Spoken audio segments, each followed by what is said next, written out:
So called Pashtun तहफ़्फ़ुज़ movement की बात करते हैं। किधर थे ये लोग उस वक्त जब इनके गले कट रहे थे और वहां पे फुटबॉल खेला जा रहा था?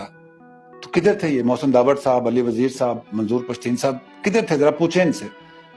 उस वक्त तो पाक फौज ने जाके दहशतगर्दों से लड़ाई की थी और उनको वहां से निकाला था।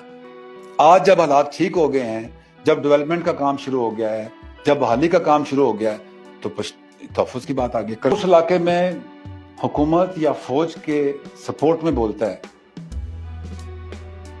वो मारा जाता है।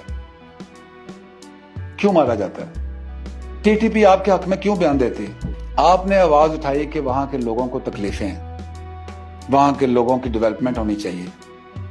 अगर आपने इतना पैसा इकट्ठा कर ही लिया है और वो जायज तरीके से भी आपने चलें जी पूरी दुनिया के लोगों से आपने चंदा इकट्ठा कर लिया है, तो सबसे बेहतर इस्तेमाल तो उसका यह है कि आप जो जहां पे जरूरत है वहां पैसा लगा के डेवलपमेंट वर्क करें।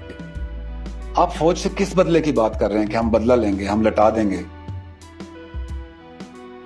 आप लटा सकते हैं फौज को? Nobody can fight this state. हम जो वहां की अवाम है उसके लिए हर काम करना चाहते हैं, लेकिन ये जो लोगों के हाथ में खेल रहे हैं, द टाइम इज अप।